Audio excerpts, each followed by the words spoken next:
Hello, everyone, and thank you for joining us in today's podcast. I am Taliesin McKnight, here with my fellow host of this podcast, the Vayu Tiger. And today we are talking about the Greek Magical Papyri, or PGM, which is a collection of magical texts dating from the 2nd century BC up until the 5th century AD. So that is our subject today. So, how are you doing today, Vayu Tiger? I'm doing very well. I could say I had a very busy day, but it was well worth it, you know. And Right. this is one of my favorite topics, one of my favorite books. I love it so much because it's so different than almost every other book out there related to the occult.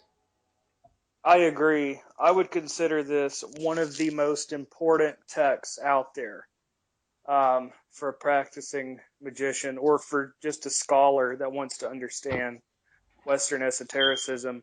I think this is one of the most important texts in existence. In fact, is the PGM's importance to the history of Western magic. It's the importance to Western magic that the texts of Qumran, the discoveries at Qumran, are to Judaism, or the discovery of the Nag Hammadi library is to Gnosticism. That's how important this is to the practice of ritual magic.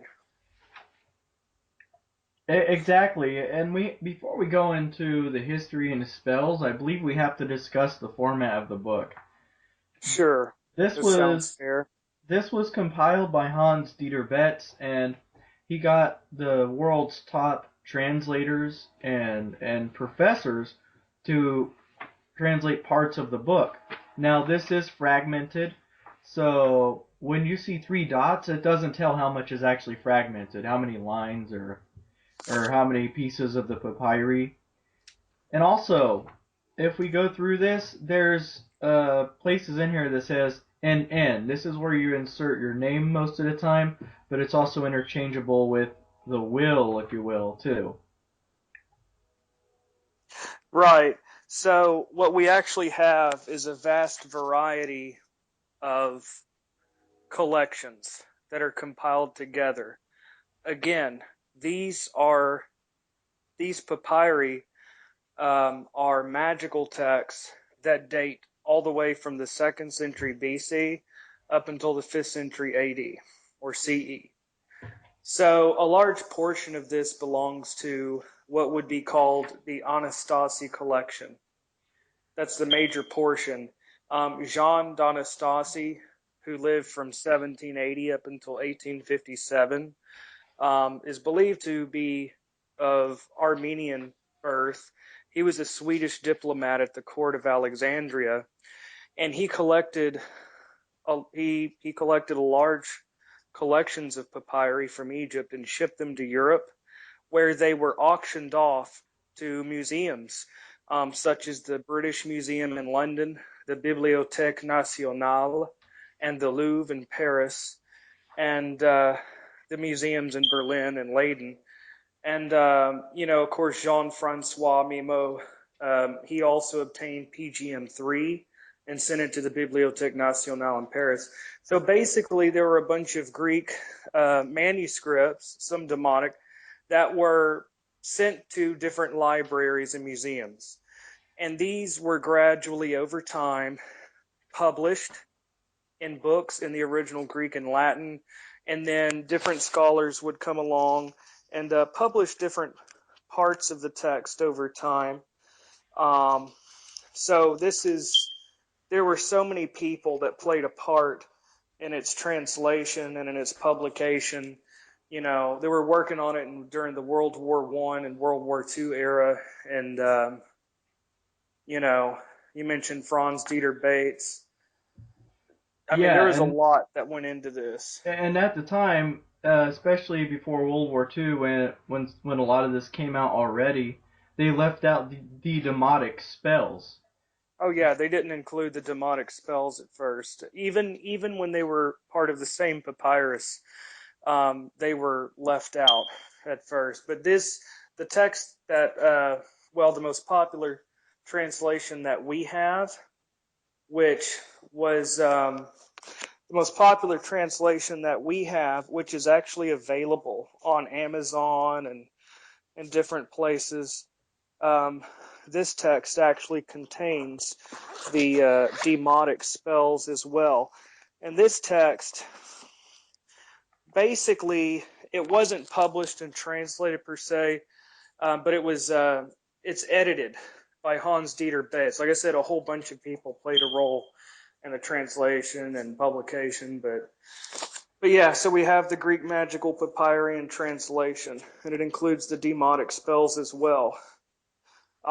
So again, this is a vast collection of Greek and Egyptian magical practices, and this is very important for scholars, for practitioners, and I mean, there's just a wealth of magical lore in here.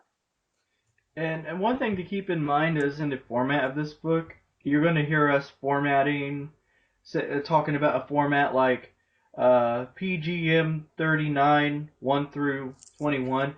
This just means Greek Magical Papyri 39 lines 1 through 21 because this goes by lines like a lot of ancient texts. Right. And The PGM number is the papyrus number. So yeah, papyrus 3, papyrus 4, but each papyrus has a whole bunch of spells. So like you said, it'd be PGM 7, 270 through whatever. The last number is the lines. So it's all numbered for easy reference, almost like a Bible is referenced by book, chapter, and verse. In the same way, the lines of the text are also numbered for easy reference. Um, so yeah, so like I said, that's the very basic of the outline of the book. And so you're welcome to get this. If you do have it, you can keep up with us, and we'll kind of break everything down. And I guess we'll begin on the history. sure, Now, now absolutely. people say, how does this book affect us? You know, why this is a 2,000-year-old antiquated system. Well, let's go to PGM 596 to 172. So Taliesin knows what I'm referring to here. Um, Actually, let me take a look again. Which one did you say? PGM 596 to 172. Okay, I'm gonna turn to that right now. Let's see. Yeah, it's just a thin little section, really. PGM 6, what now? PGM 5 Oh, PGM 5. 96. Okay, PGM 596 to 172. I'll just read this out loud. okay, So so that way the listeners they can take a yeah, guess what ritual this is, yeah. especially the ones that are deep into this. I summon you, headless one, who created the earth and heaven, who created night and day. You who created light and darkness, your Osoro no Pris, whom none has ever seen, your Iabas, your Iapos. You who have distinguished the just and the unjust, you who have made female and male, you have revealed the seed and fruits, you have made men love each other and hate each other. I am Moses, your prophet, to whom you have transmitted your mysteries, celebrated by Israel. I say Israel instead of Israel, pardon me. But you have revealed the moist and the dry, all nourishment. I am the messenger of Pharaoh, Osoron Prehis. This is your true name that has been transmitted by the prophets of Israel. So then it goes into these demonic names, and I'm sure that you can guess what ritual this is in modern times. Oh yeah, the bornless ritual. Yes, the only difference was he took out Moses and Israel and the headless one.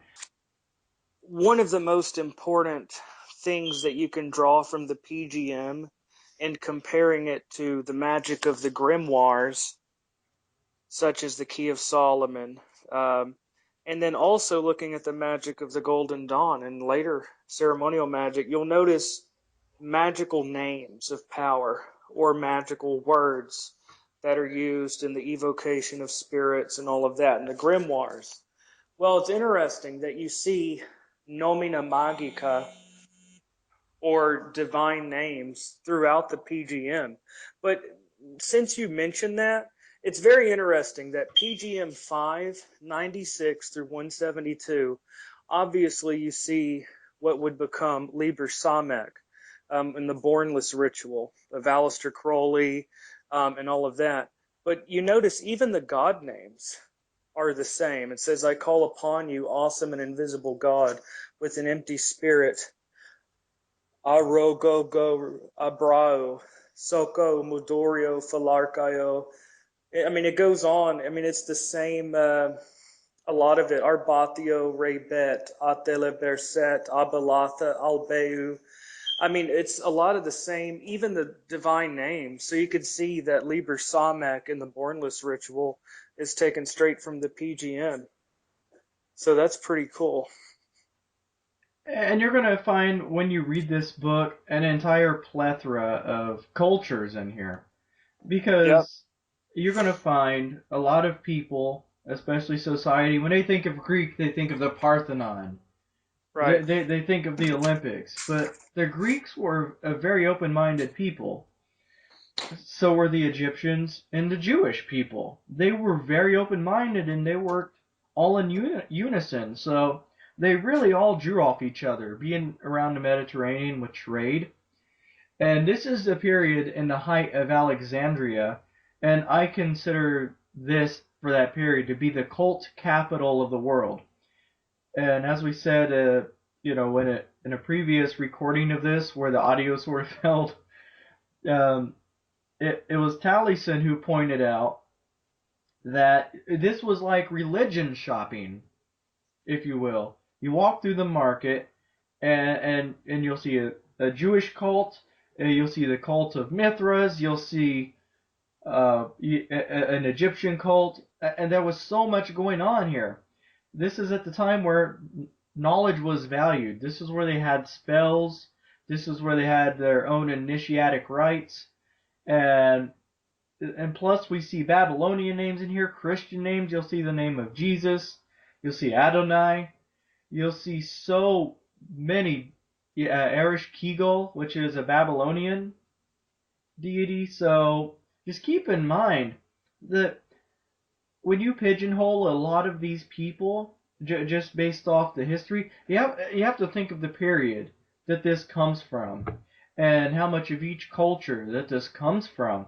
That there is a plethora of knowledge in here from different cultures, especially from Greek and Egypt. That's the most relevant. I mean, you're going to find some Jewish stuff in here, but when I say Jewish stuff, I don't mean Kabbalistically. This No, is more practical Kabbalistic stuff. It's not going into gematria and no, it you'd see a few. The only thing really Jewish, you see some divine names thrown in there.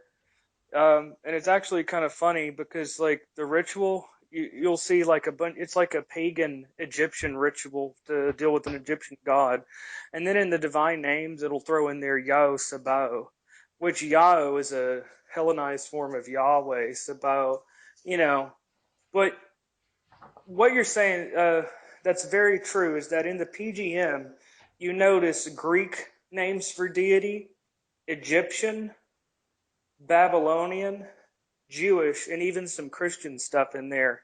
So basically, I think before we go too much deeper into this, I think we need to look at the cultural milieu in which these texts were written. We need to examine sort of the historical time period that this happened. So obviously, in ancient times, you had your ancient magic. You had your Egyptian magic. You had your Babylonian and Sumerian magic. Well, the thing is, the Persian Empire had conquered the known world. The Persians had conquered the Greek city-states. The Persians had conquered Egypt. The Persians had conquered Palestine.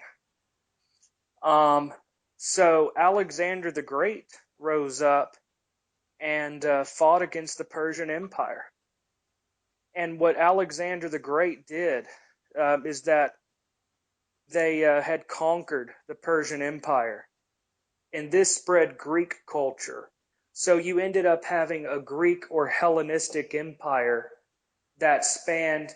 Alexander the Great had conquered Egypt, and after his death, his general Ptolemy would take over Egypt, who was a Greek, and Ptolemy would begin the Ptolemaic dynasty, the Ptolemies, which would last up until the death of the last Cleopatra, which would begin the Roman occupation. So basically, Alexander the Great had conquered all this area. So in Persia, they spoke Greek, in India, and Alexandria became the intellectual center of the world, the known world at that time, around the Mediterranean. They had the great library of Alexandria. And during this time period and on into the Roman occupation, you would have Gnostics, Neoplatonists, Neo-Pythagoreans. You had the cult of Isis, the cult of Mithras. You had many different, all kinds of mysticism and magic going on.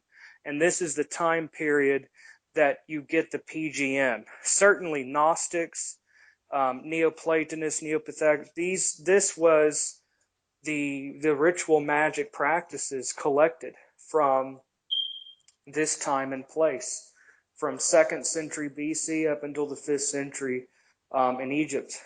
And this is the PGM. It's the collection of ceremonial magic practiced in late antiquity. Yeah, exactly. And there's a few notes that you should remember. Just because these writings, a lot of them surfaced later, you could tell that a lot of these were actual ancient Egyptian secrets to their mysticism.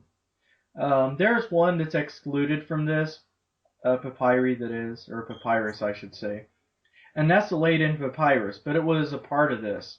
And it directly goes into methods of scrying. You Isn't part of the Leiden Papyrus 10 in the PGM 12 or something, or 13? I mean, there's part of it that's missing, I believe, but I believe part of the Leiden is in the PGM.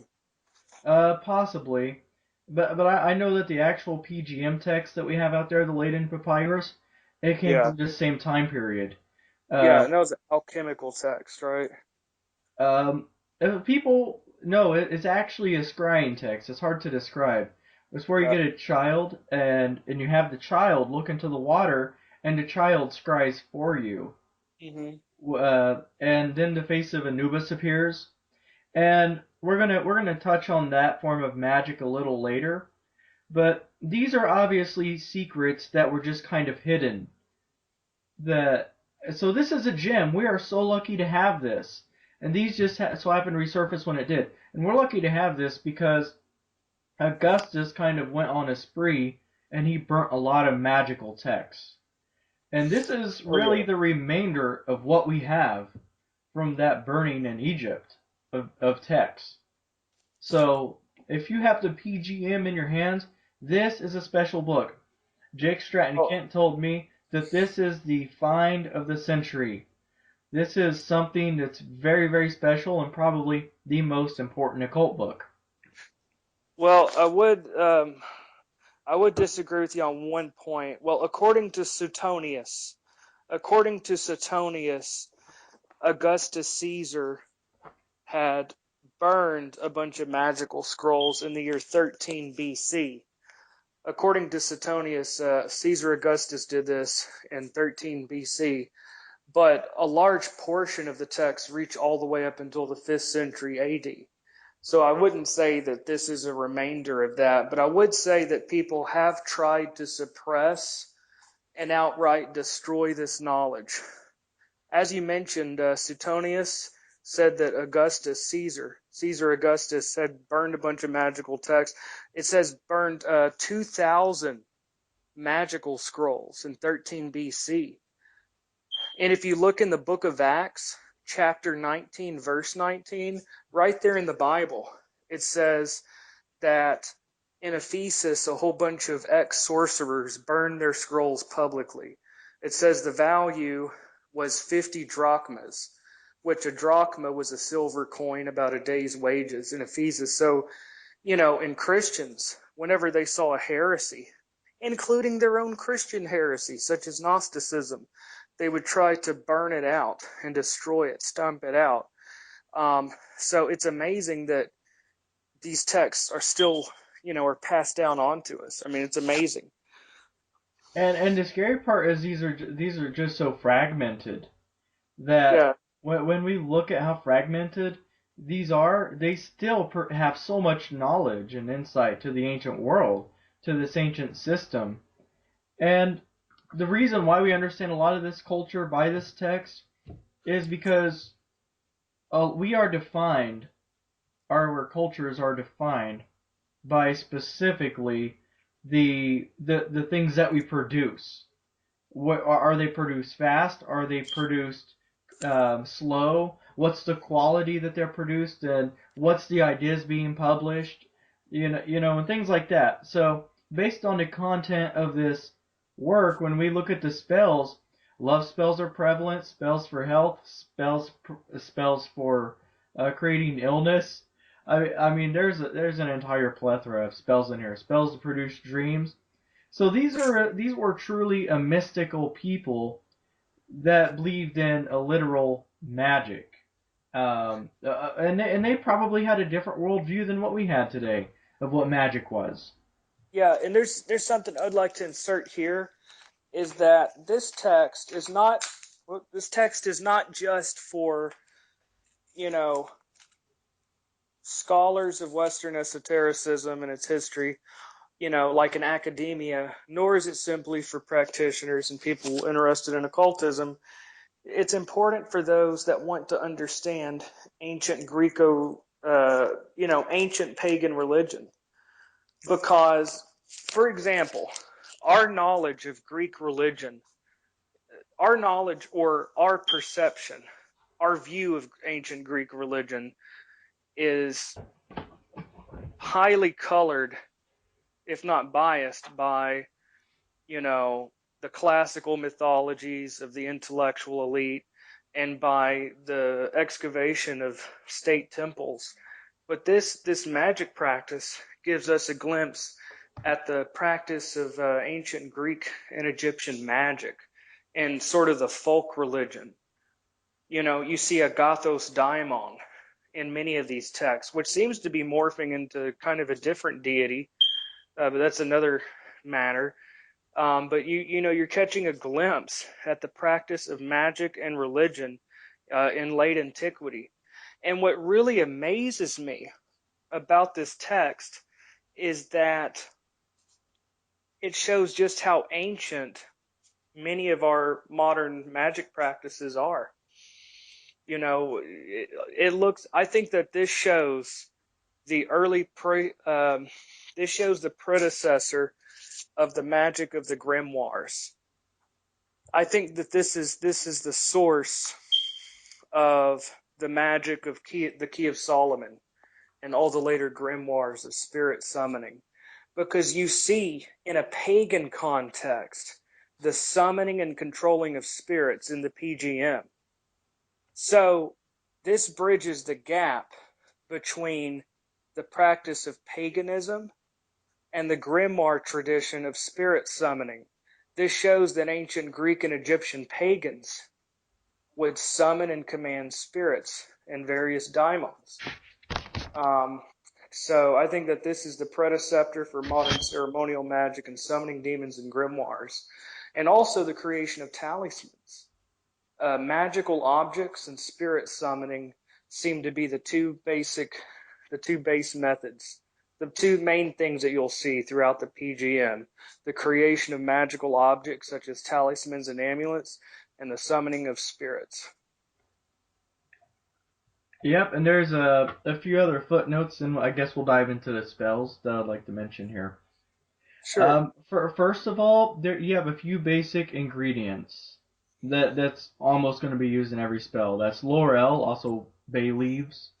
Then you have frankincense and myrrh. You have storax and things like that. A very ancient sort of ingredients, olive oil, and so keep in mind that when you are working out of this, that every plant, everything in this is a kind of sympathetic magic, because Mm-hmm. laurel or the bay leaf is in a sense Apollo's plant, and he's the god of divination, the god of music, and the god, things like that. So I think it's, and also the god of the sun, but I think it's good to realize, I mean, you're going to find a lot of the biblical formula, especially with herbs, is found in this book.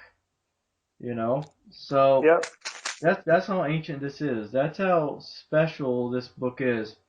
So I think we can get right into the spells here, and I'll let you kick off the spells.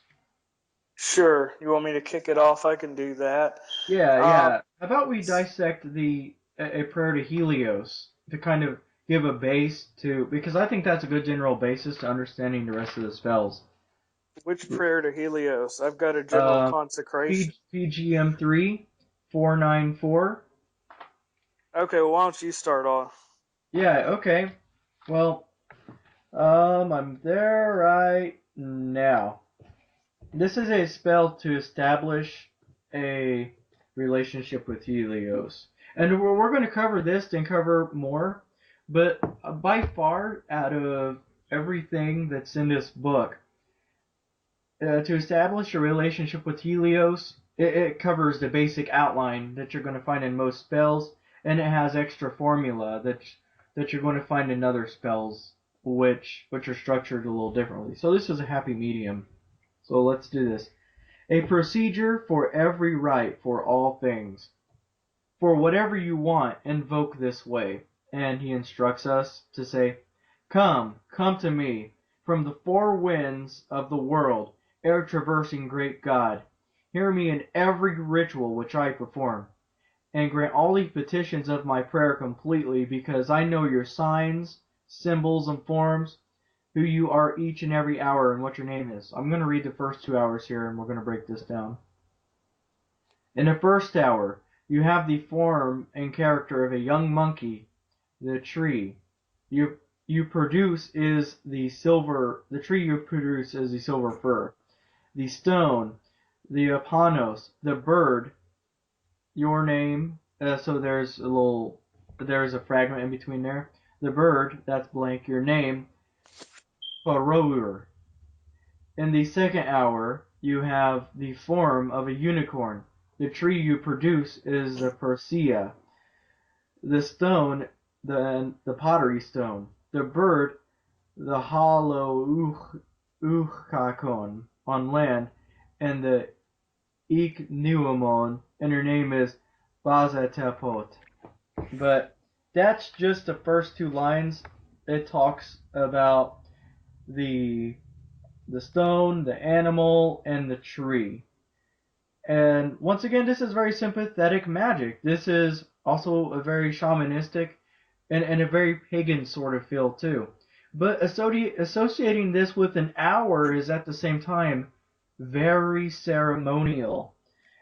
So, and you're going to realize when you read through this spell, when you are pretty much calling forth the god, as you state his qualities in the beginning, as you state what this god is about through the entire prayer, what you're doing is you're using your knowledge as a sign or a seal to make contact with the sun. So your words are initially the seal here, and so are the planetary hours.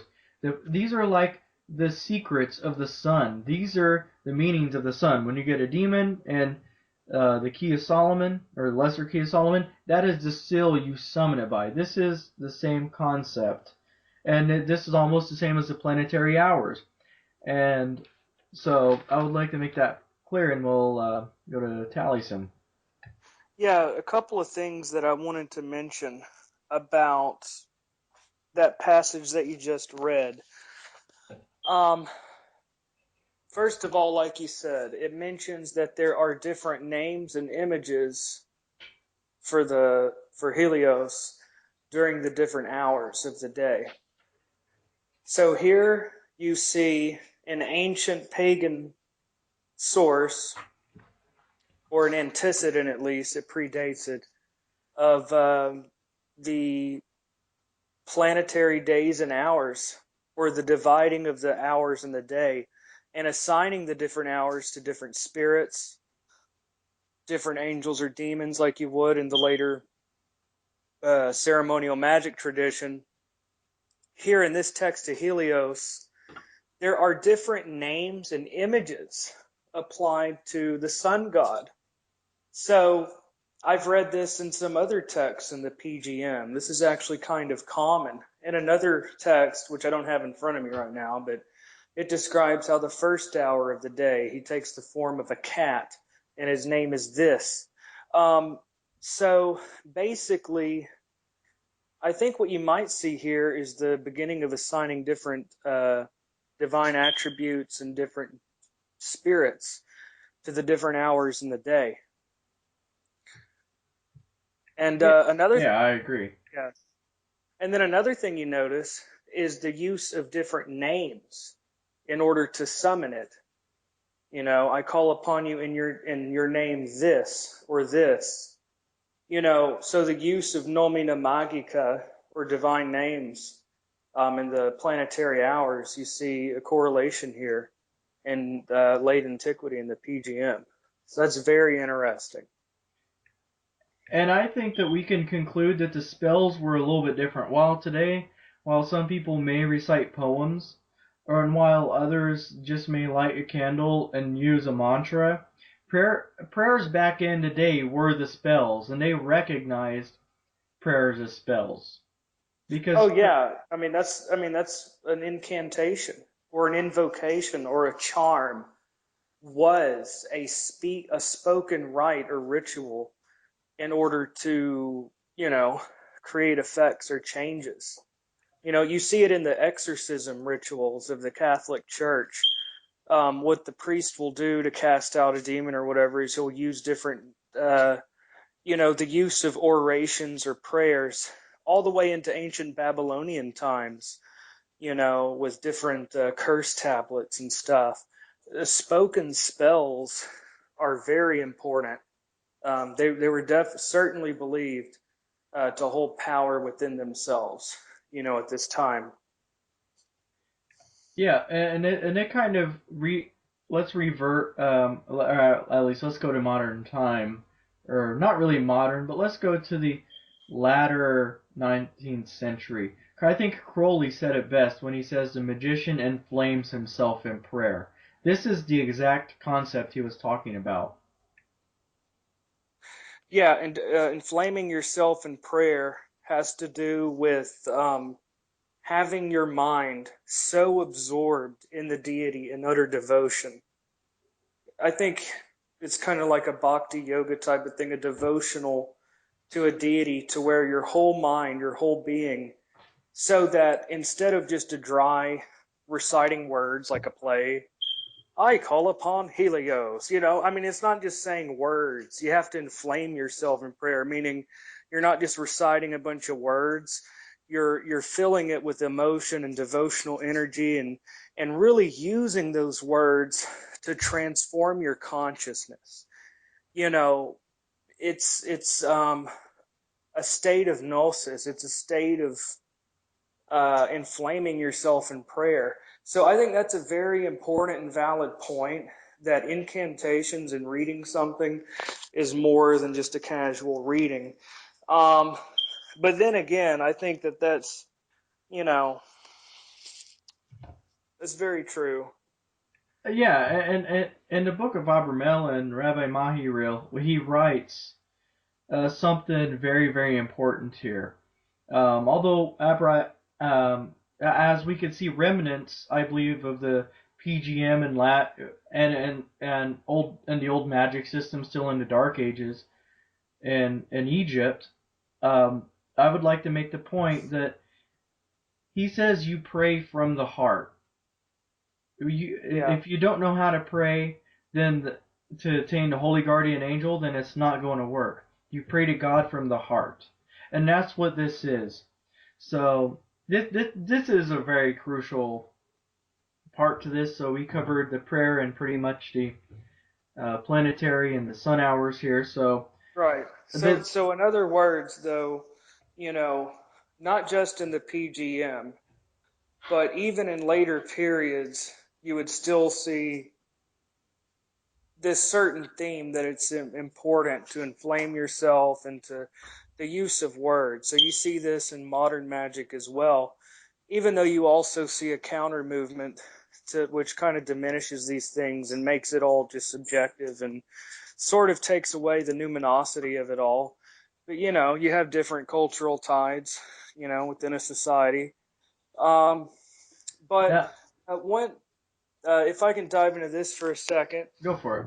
you see, two main things are, spirit summoning in the PGM, and also, um, the use of magical objects. So magical objects take many forms. You could say a talisman is an object to bring you love or wealth or whatever, but there were also different statues that were used. And this goes into one of the Hermetic ideas of, there's one of the Hermetic texts, the Asclepius, that describes how the Egyptians had ensouled their statues through the proper use of herbs and stones and different qualities. But anyways, PGM 4 2373 is one example. You create a statue called the Little Beggar. And you create this statue and you do all of this stuff. And it's supposed to bring wealth to a business. And you still see things like this. It's amazing that this was ancient Hellenistic magic or Egyptian magic, and yet even today, you go in certain businesses and you'll see the little cat thing with its paw going up and down. You know what I'm talking about? Yeah, yeah, I know exactly what you're talking It's about. uh it's some kind of a little Japanese cat thing or something that's I forgot the name. I probably butchered that, but it's you see it in certain stores where it's beckoning to bring in customers. I mean, you still see that even today, the use of magical images. So you could say that magic is, found throughout history. Um there are different statues dealing with the Egyptian god Anubis, dealing with the dog as his image. So I mean, there's a whole bunch of them. There's wax figures to bind. There's one, the wax figure pierced with needles to bind a lover. Now, if you go to PGM 4 296, I would like to look at this at some point in this podcast. Yeah, yeah, we'll get there. Like I said, But we're first I let, want to let me cover the just Helios Yeah, being but let me just say completely. this real quick. I'm sorry, man. And I want to come back Go to for it and it. I'll let Go you for it. talk. But I just wanted to say this wax figure shows a figure bound and pierced with needles. So this is ancient Greco-Egyptian magic, and there's a wax. We're talking about a wax doll pierced with needles, and yet you see, that image in modern witchcraft. It just struck me as amazing, and we'll Oh, we look at also that found again. an ancient Greek artifact actually in Greece a while Yeah. back, and there was actually a clay doll with needles in it. Oh yeah, It absolutely. So the whole the stereotypical, doll with needles in it, you find even in ancient times, without a doubt. Witchcraft is exactly. witchcraft. And there's one thing about the spell too. And there's one thing that makes the magician extremely special in the Greek magical papyri. That is knowledge. Now, the reason why I say this is because knowledge to the Greeks was seen as a form of the soul. It was seen as the abode of the soul. And it was also seen as a sense of godhood too. And you're going to find this that with knowledge, and this is part of the reason why Tahuti or Thoth was revered so much. And you're going to find spells actually commanding the gods. We may cover this again a little bit later, but like Oh yeah. that's why when you recite the planetary hours, when you memorize the planetary hours in this invocation, that's why you can do this, is because you have knowledge to do so. This wasn't something that was made for people who were a little bit slow. This was something that actually required memory. Actually, before the spell of Helios, you're going to find a spell for memory, because the priests, they didn't do what a lot of modern practitioners do and just read four lines from a piece of paper. They came from an oral tradition, and they had to memorize this verbatim. And if anybody knows any Greeks, they have they have a very oral culture, and they tell things in a very specific way.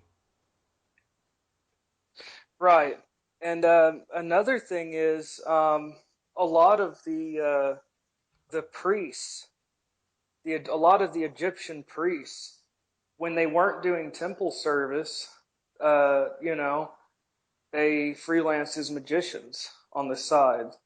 So, along with the practice of magic, I'm sure you had just some traveling magicians that just went city to city, but a lot of them probably were Egyptian priests that, when they weren't doing temple service, would freelance as magicians and certain scribes. Um, you know, so that's something to consider too. Um, so yeah, Yeah, yeah. So think of that knowledge, even in modern day. Think of that knowledge that you know of that deity. Memorize it and think of that as a talisman. This almost runs along the same thoughts as thought is energy.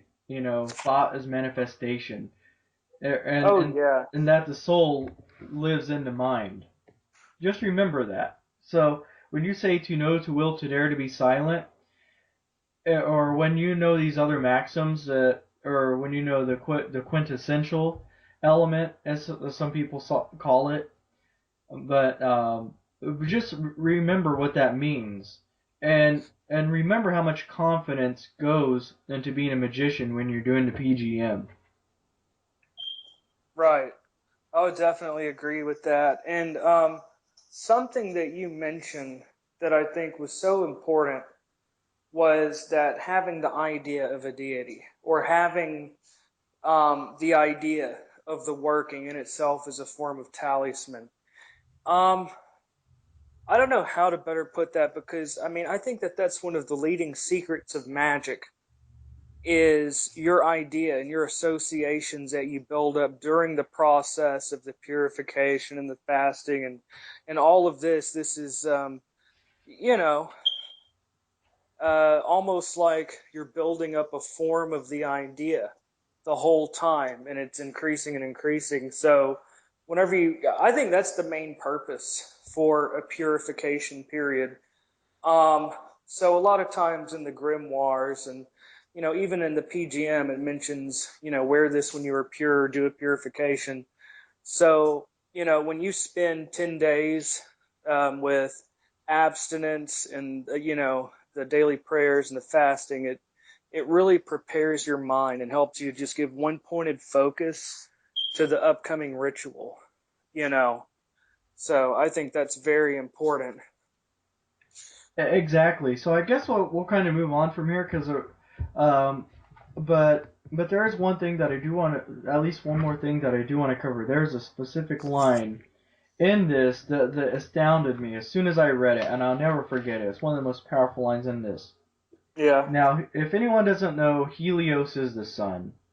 And it kind of represents the youth, clean shaved youth, if you will. But um, Yeah, and really, we don't know if it's, when it says Helios, a lot of times we don't know if it's really referring to the Greek Helios, or if it's a Greek calling using that name for an Egyptian deity like Ra or whatever, because there was a certain level of syncretism at this time. I agree. Now there's this line here, and I want all of you to think about this. I even sit down and think about this every time I read it. We rejoice because you showed yourself to us. We rejoice because while you are still in bodies, you deified us by knowledge of who you are. Think about that. You deified us because of knowledge of who you are. That's just that is so deep. I can say that that's almost Christian-like as well, especially with if we think about something like Jesus or a concept like that. You deified us because you deified us by the knowledge of who you are. And that's so powerful. So this, I think, this also ties into astrology directly with being the sun. And for example, when someone says, "What's your sun sign?" I'm a Libra. So this is more of a base and a more practical application of it. So let's say you're a Libra. In a sense, that's your sun sign. Depending on the time you was born. And at this period, horoscopes were around, thanks to the Greeks. But I find this very fascinating in so many senses. This is so mystical on so many levels. It talks about a human being deified. And I Right, think with the that's really knowledge of important. Helios. Yeah, exactly. And then during this time period, you had a whole bunch of hermetic texts going. You have hermetic texts going around, the practice of Hermetism, the practice of Gnosticism, Neoplatonism, Neopythagoreanism. So alongside this rich magical lore, you had great mystics and great philosophers.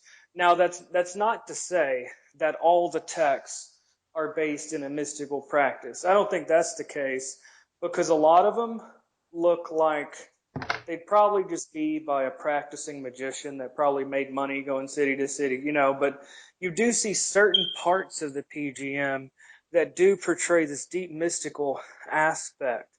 Um, so you have certain rites that are to connect with the divine. So really, and I guess you could really say that the PGM isn't just spells, but spells as well as different religious hymns and rituals. There's the famous Mithras liturgy. So you know, there's all kinds of things it's a rich gold mine. Anyone that's a neo-pagan will find rich lore in here. Anyone that's into ceremonial magic traditions would find rich lore in here. And it actually bridges the gap between neo-paganism and ceremonial magic. You see pagan ceremonial magic in here to summon spirits and stuff. And of course for the scholar. The funny thing is today are two types of people that are studying occultism. One type is the academic because it's actually, thankfully, it's a wonderful thing. Western esotericism is gradually, slowly becoming an academic subject of study. So we have scholars, and then we have practicing occultists and people that are just studying. So you have different groups of people, but this is a very important text. Um, so what I was saying earlier is that you find the creation of magical objects a lot. You have the creation of statues um, to connect with gods. One thing that you mentioned that's very interesting is that the PGM shows several different cases where you actually command and manipulate the gods, where you threaten the gods and try to make them do your bidding. Kind of like you would later see with demons in the Latin grimoires. And it's still so perplexing. I mean, just to think about. I mean, today, I'm sure at least in modern day, some people would be willing to do that. But if you was to say something like this in 1888, with like, I'm going to teach you how to summon gods and manipulate gods, Yeah, I think people in the Golden Dawn would label you as a black magician. yeah, you wouldn't gain any popularity points. But without a doubt, I believe that that's a big part to this, and and you have to remember the reason why I brought up this spell first is because this book is heliocentric.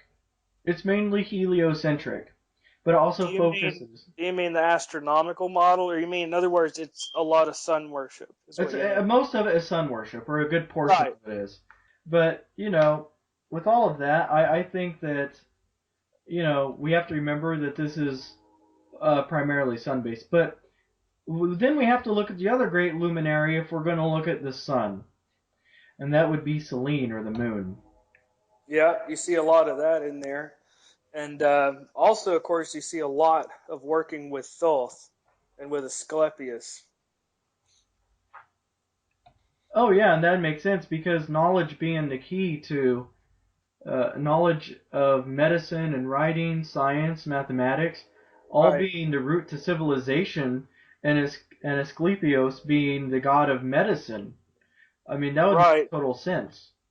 Something very interesting in the PGM is there certain rituals to Asclepius in which you would try to get dream divination.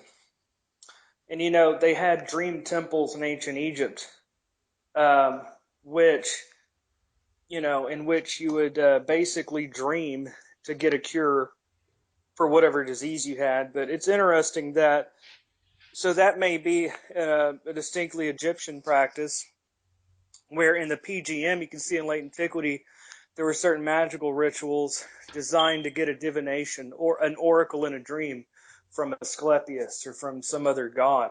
So that's something very interesting that you see is dream divination. So you do a ritual, you burn some frankincense, you recite some orations, and then you go to sleep, and you get an oracle answered from Asclepius. So it's very interesting that you see that in there. Yeah, and we talked about the manipulation of the gods earlier, so I'm going to focus a little more on Selene here because this also carries a little bit of that manipulation. Yeah. So, this is PGM 4 2622, and all the way through lines 2707. And this is really interesting because this is a spell to where you can. I'll just read this line. I'll just read this paragraph. Okay, slander spell to Selene. I'm not even joking. Slander spell to Selene, which works for everything and every rite. For it attracts in the same hour, and it sends dreams.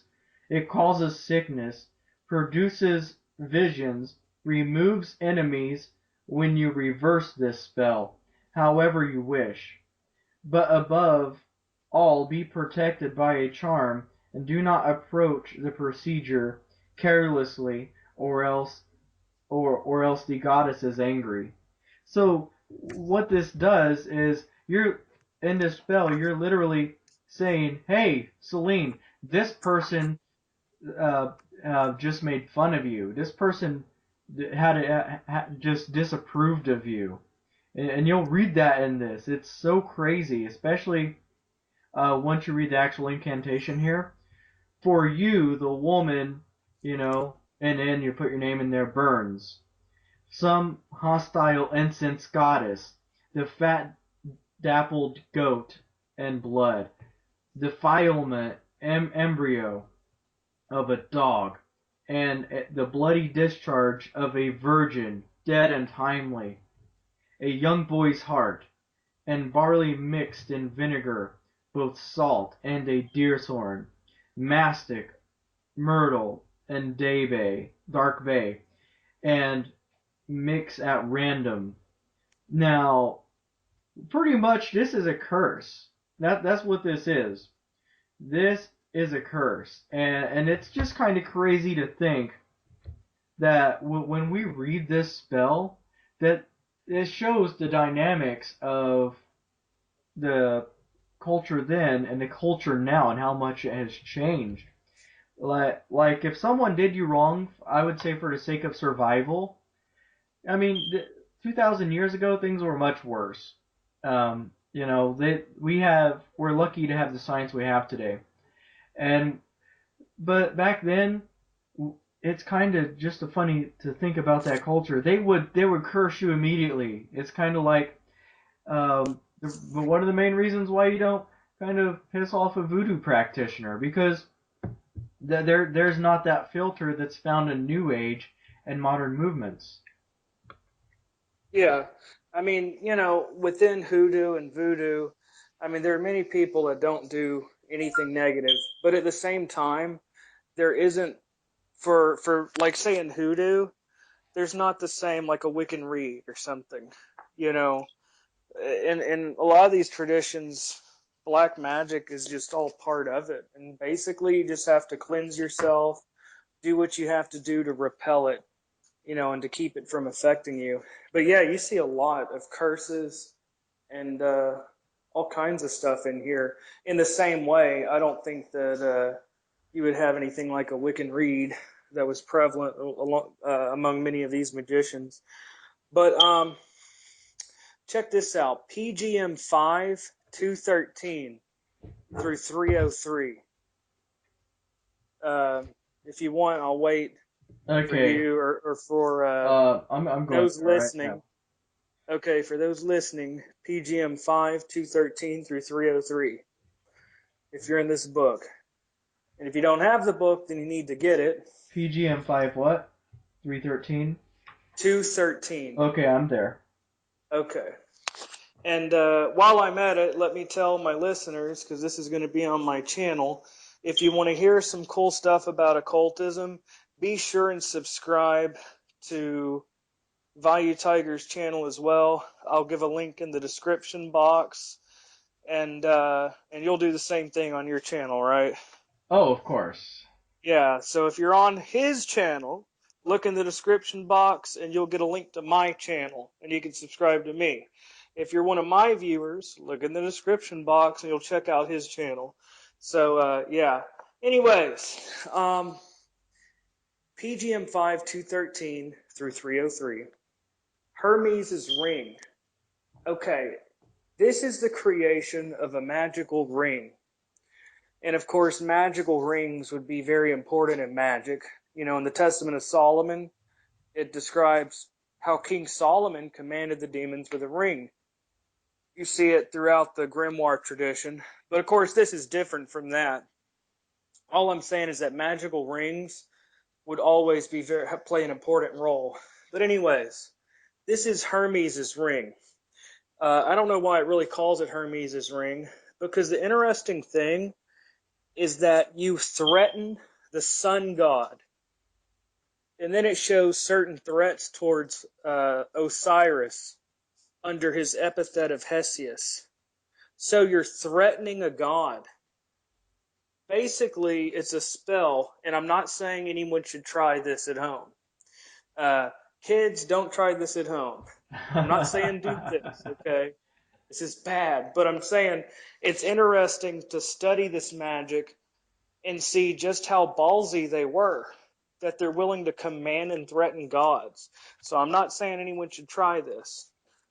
But basically, it's a threat to the sun god um, in order to make him give you prophetic ability. So basically, you take a costly green stone and carve it into a scarab, and then thread it with gold wire. Of course, the scarab was an important symbol in Egyptian religion. And there's a certain consecration, but I would like to read the threats. So Yeah, go for it. these are the threats that were given to threaten the sun god. Sun god, please don't kill me. I don't want to die. Okay. It says, I am Thoth. So it's interesting. The magician begins by identifying himself with Thoth. It says, I am Thoth, discoverer and founder of drugs and letters. Come to me, you under the earth. Arouse yourself for me, great diamond, he of noon, the subterranean. I am the famous heron, egg of the ibis, egg of the falcon, egg of the air-ranging phoenix, having under my tongue the mud of Im. I wear the hide of Keph. unless I know what is in the minds of every one, Egyptians, Greeks, Syrians, Ethiopians, of every race and people, unless I know what has been and what shall be, unless I know their skills and their practices and their works and their lives, and the names of them and of their fathers and mothers and brothers and friends, even the names of those now dead. In other words, if you don't give me the ability to prophesy, and here follows the threats. This is where the threats begin.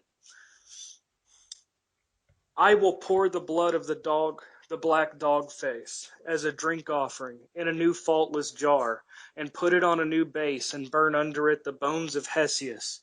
Now Hesius is one of the epithets of Osiris.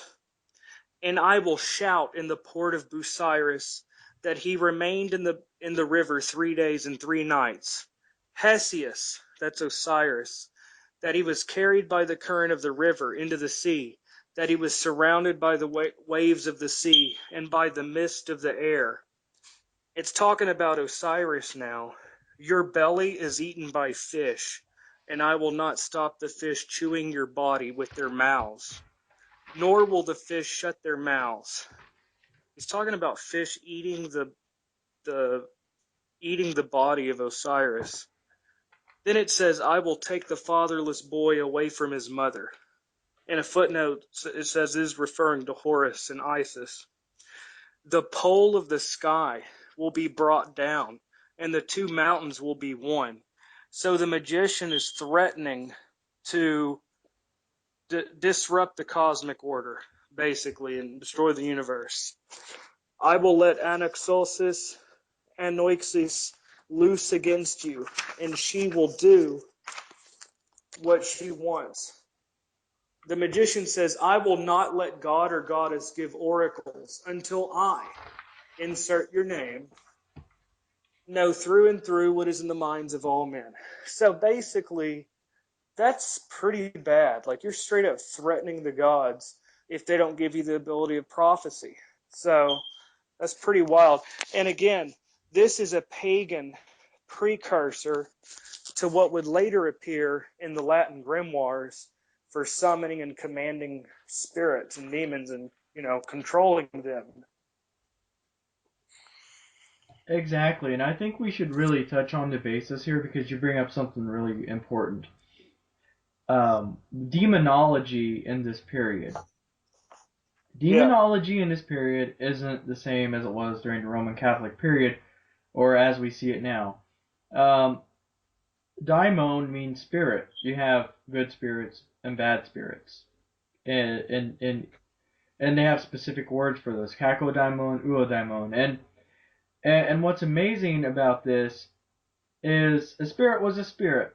What did you see an angel? It was a daimon, But now we just have a different way of looking at that now. But there was a little, there was a big space, I should say, called the aether. Now, if you read John Dee's work, you kind of know what that means. This was prevalent from classical times, antiquity times, all the way until Renaissance times, really. And there were aerial spirits. And these aerial spirits, it's hard to tell how many people believed in. For example, this book has names of spirits I've never seen before, ever, anywhere. So this book has its own form of demonology. Um, what Well, also? really, I mean, I wouldn't say that demonology. I don't think that demonology has necessarily that it's a totally different demonology from now and then.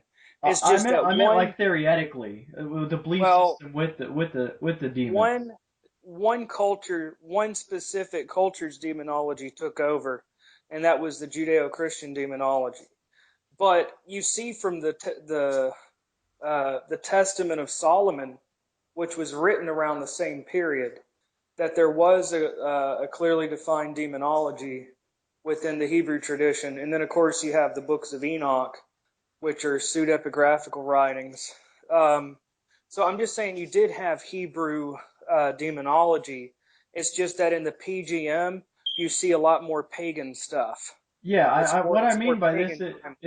is the theory behind it. like don't get me wrong, there were Christians around who did believe in hellfire and stuff, but the point is that this has a demonology based around aerial spirits, the aether. Yeah, the PGM is more pagan-based daimons than the grimoire demons, or like you see within Hebraic tradition. Yeah, if you read the Golden Verses, it talks about honoring the daimons, Right. that's the demonology that this follows.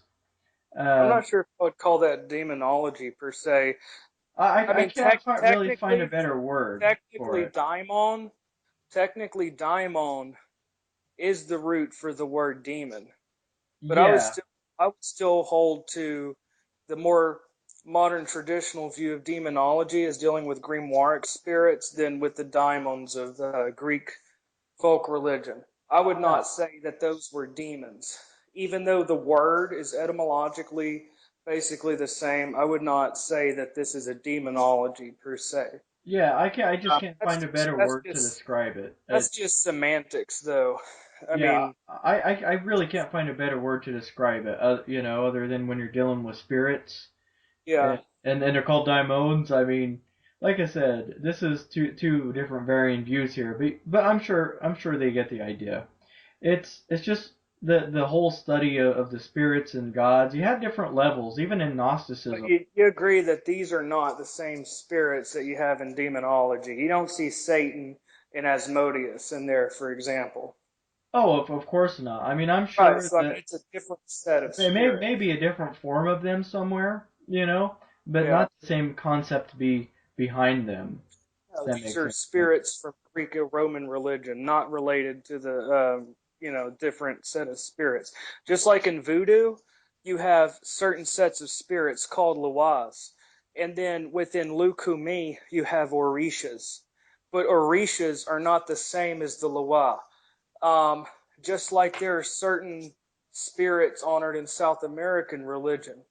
There are different spirits and different traditions, and they are not the same. You can't say that just because the Lawa and the Orishas both come from a place in Africa that they're the same spirit. I do think it's helpful to give a differentiating term, but I do see what you're saying. Yeah, I mean, really, It's a it's hard for me to find a better term to describe that because right. you're dealing with spirits. Yeah, So like I said, at the end of the day, I mean, this is at least in my personal opinion, um, to work with these spirits, it's not like you're summoning them from hell, no.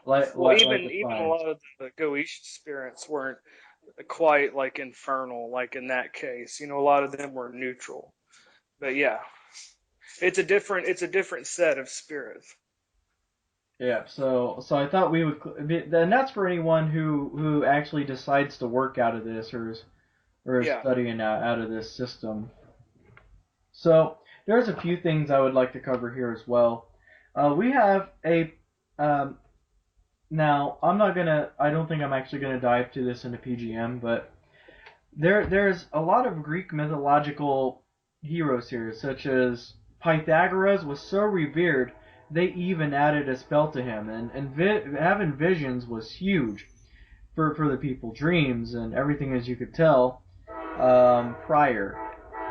So the, there's a spell called Pythagoras Request for a Dream Oracle and Democritus Dream Divination.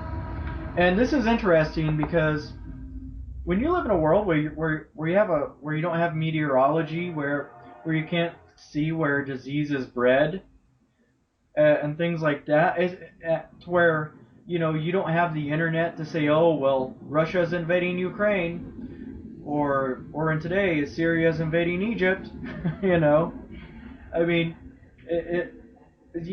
all these divinations and all these spells have so much relevance, in my personal opinion, and when you go through this, I mean, especially one of my favorite methods in here, there's particularly a divination spell to Apollo, and scrying is so big. For example, water isn't just water. Not river water, specifically Nile River water, was linked to the sun. Then you have rainwater, which was linked to the gods. Then you have ocean water, which was linked to spirits of the earth. And there was a process that you used in order to look into that bowl. If I recall, it's called Latin man. Let me see here. I have it in my notes. Yeah, there it is. Leconomancy. And leconomancy is dish scrying. Today we call that hydromancy. And this is Hey, is it raining there? no, it's a train. Oh, I was just curious. It's pouring down here, but I heard some in the background. I was like, "Damn, is it raining there too?" Anyways, Yeah, it came at the most unfortunate part, but you know, there are just many different forms of divination happening, and within this yeah, book, and dreams and visions and scrying. John Dee, he also used a kid, and he didn't use a kid, but he used Edward Kelly for scrying. But there were cultures, especially the Egyptians and other people and other cultures who did use kids for scrying, specifically males, because they were considered pure and innocent. yeah. Now. Let me say this real quick. You do see that a lot in the PGM, and then you see it a lot in the grimoires. You see it a lot in the Hygromontea or the Magical Treatise of Solomon. You see it in the PGM that a lot of times you would use a little boy to scry. Um, I don't know why it was a little boy or a little child to scry, but you see it even in the Abramelin, even in the Abramelin text. It describes where you have a little boy to scry. Um, so it's interesting, and this was universal in ancient magic. That it wasn't expected that the magician, the same person that's summoning the spirits, would be able to scry and see it. Even John Dee used Edward Kelly as his scryer. He used different scryers. So I just want to say that that's very and all the way into the roots of magic. Back then, not everyone was a scryer, but a magician would often use a scryer. Exactly. And like I said, there's different reasons as to why they did this, but it seems Yeah, that the Greeks, and I think a lot of this has to do with the fact that the Greeks saw something in male beauty, specifically boys. In Athens, there was, there actually pedophilia was quite common among the Greek world until the age of manhood. You yeah, know, it's pretty sad. Even in Sparta, which it's really uh, in Sparta, really homosexuality was very much a part of the Greco-Roman world. But in Sparta, and this was the warrior society. This is the society where boys would start, training to be warriors and to fight and everything. This was the military state, and the pedophilia was very common. It's very sad, very very sad. But you see it in a lot of cultures, and it's very sad because back in ancient days, I don't think they had the same laws like we do today. You know, but anyways, that's oh, kind there of a there was all sad. kinds of things, and we have to talk about the culture a little bit just so the book can be understood. Yeah, Infanticide was a big thing. Like for yeah, example, if a child just didn't look healthy when it was born, or simply just because a child was female, they would kill the child. They would throw it down a well in a lot of cases, and yeah. they You and they see would. that especially in Sparta, the Greek city-state of Sparta. I mean, I know it was throughout the world, but in Sparta, they had a big thing. It was almost like a genetic engineering in the sense that whenever there was a child that was deformed or not perfect, they would throw it down the cliff. I think it was yeah. So that And was I very and I say common. this, They had slaves, so I mean it was a different worldview. Slavery was a accepted part of society. A slave was your property back then. and it's not that they didn't care about the child, because we found in many cases dog bones found with the child thrown into well. and the dog being sort of the gateway to the underworld, or to help be a guide, Or a or things protector. like that, or protector. So Yeah. they knew it was just a much more harsh world, and like Yeah. I said, it was just one of those things. That's just how the world was. It was about survival more than anything, and luckily we have those modern sciences to preserve life. And this does play a part in this book. That's why, if we look at this book from that world view, we can see exactly why some of these spells look really harsh, such as the ingredients, as taking hair from a person who died violently, or taking things off corpses. I Oh think yeah, that's I think something that's very important. interesting. Actually, could I mention a spell here? I'd like to plug that in here if I Go for it. could. Go for it. Um, you mentioned working with the dead. So it's very interesting how universal magic is and how it's practiced in many cultures from around the world over thousands and thousands of years. There's a working with a dead person. Now, there's a certain spell to prevent someone from doing something. So the spell is to restrain someone's actions from doing something. And basically, you take an iron ring. Now, let me say right here that iron has been considered important for repelling evil spirits. The use of iron is to drive away evil spirits. Um, Even you see it in late antiquity, you see it in the grimoires, all the way up until, you look in the 19th century, the Germanic traditions, and the powwow traditions, you still see iron as driving away evil spirits. But, anyways, I'm digressing a bit. But in this ritual, to stop someone from doing something, you make a you take an iron ring, you set it on a papyrus, and you take a pen and you trace it along the outside and inside. And then, so when you lift the iron ring up, you had used an ink pen to trace a circle within a circle. So you know what I'm saying. And then you take myrrh ink to tint the circle or the loop. And then inside it, you wrote different magical names, and you write a command for this person to not do whatever. Now, here's the interesting part: you wrap it up with the iron ring, and you bury it in the grave of someone who died badly. And you tell the dead person to go take care of this person or to stop their actions. So you're basically working with a dead person. You're summoning and controlling the dead, basically. You bury it in a grave and you tell the dead person to prevent this person's actions. So it's very interesting.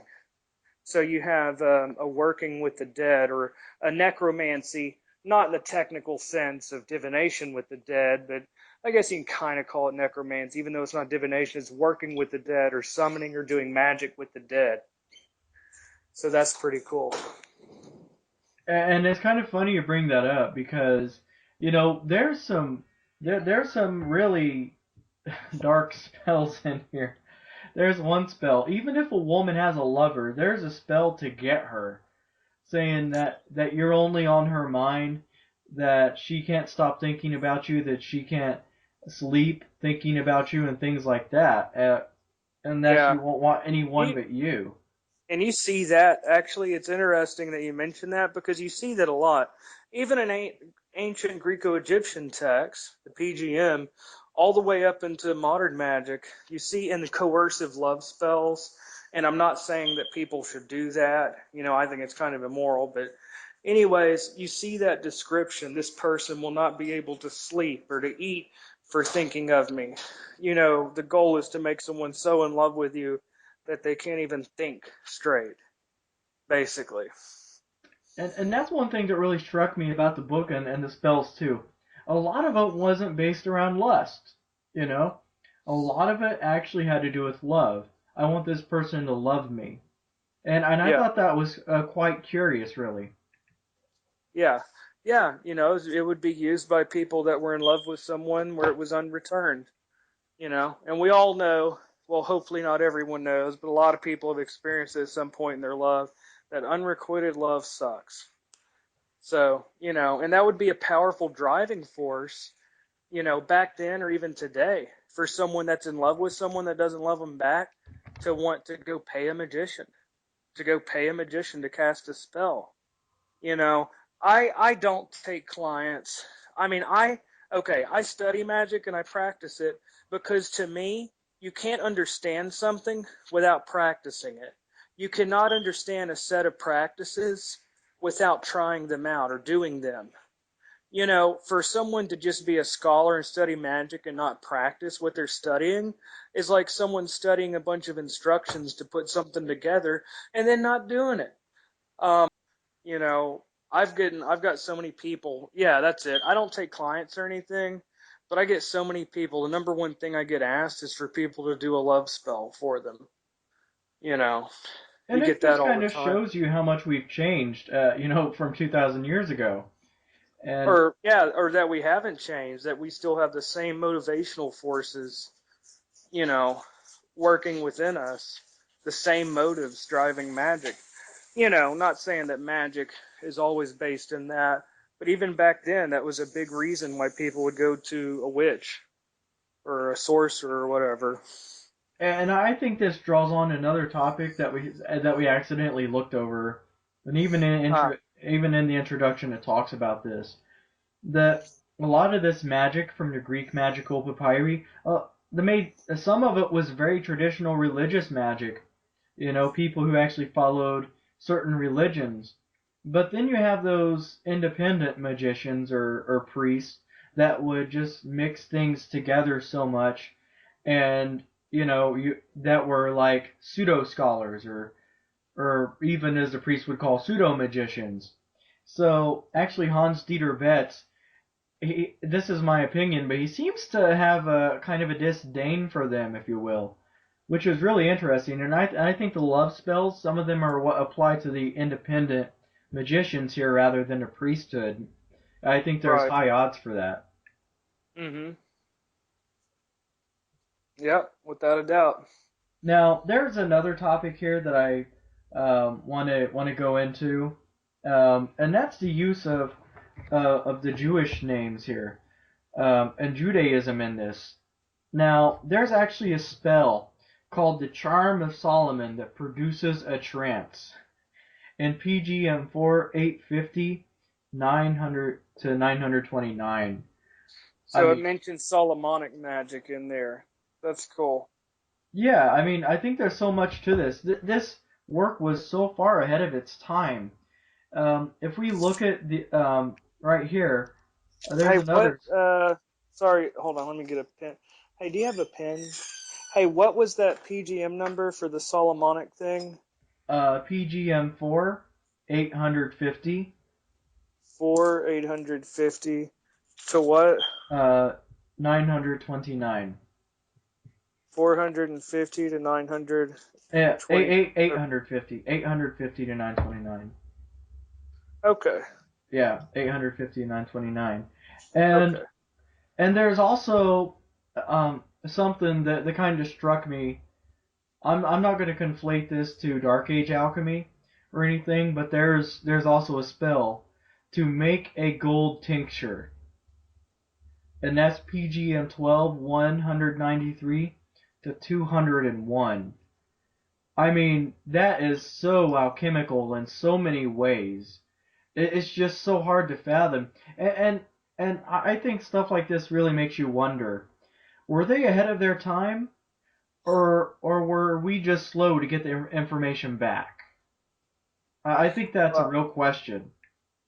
well, I mean, I think it's amazing. What's amazing to notice is that, you know, really, we're not just really occultism and occult esoteric knowledge is a lot of it the same knowledge that keeps coming back in waves. So, I mean, of course, you had the alchemical knowledge of late antiquity. You had Zosimos of Panopolis. You had Mary the Jewess. You do see various alchemical treatises within late antiquity, within Egypt, within Alexandria. But it's interesting, that we see elements of this in certain scant places in the PGM, and in the Leiden Papyrus, and all of that. So it's very interesting. And then, of course, with the fall of the Roman Empire, the western part of the Roman Empire, of course, Constantinople, the eastern part of the Roman Empire, would continue to flourish. But after the western fall of Rome, the rise of Islam,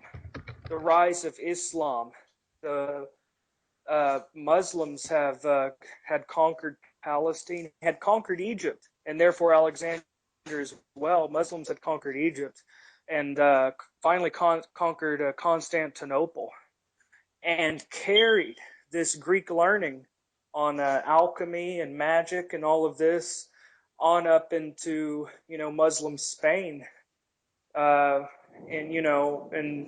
then you had this revival in the Renaissance.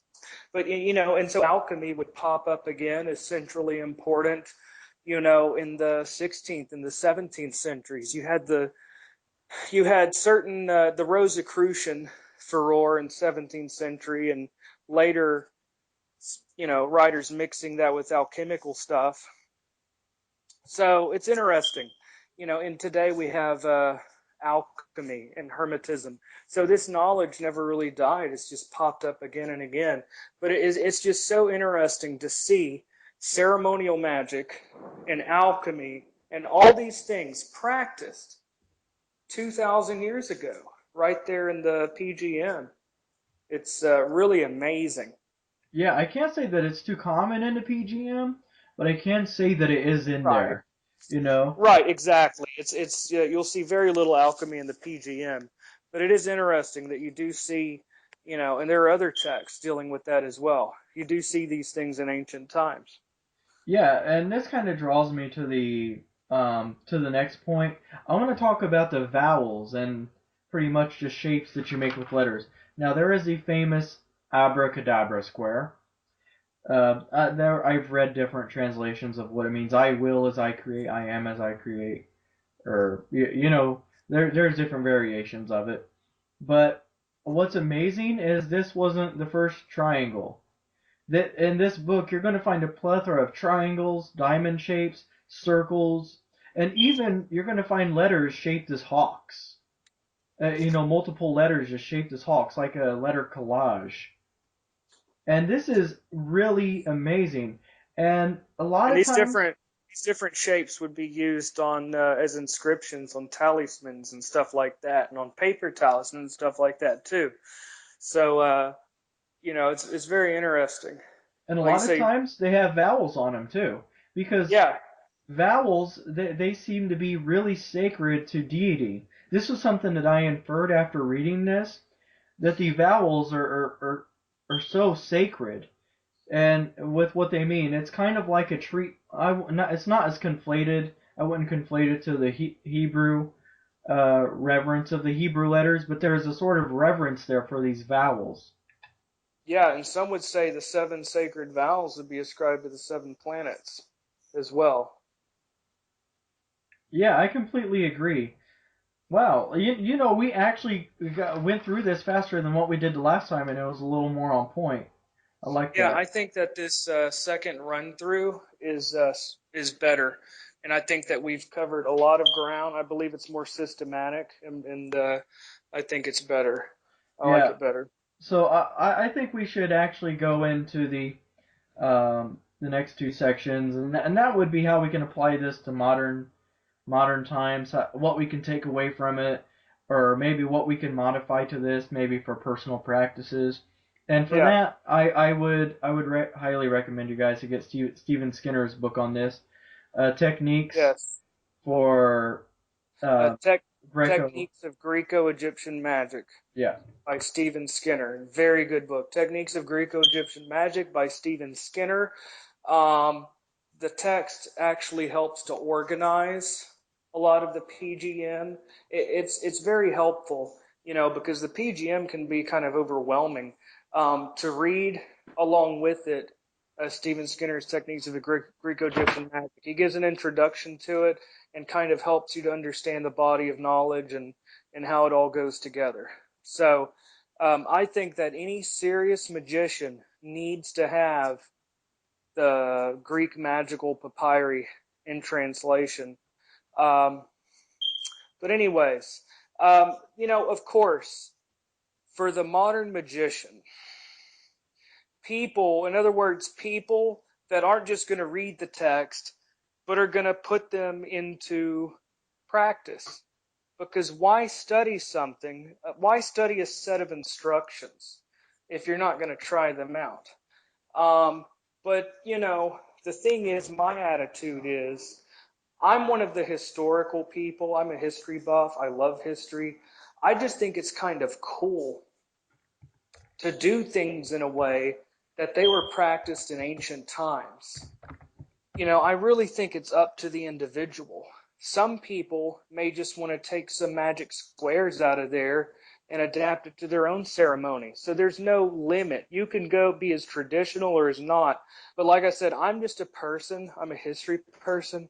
I just think it's cool to experience something rich from the past.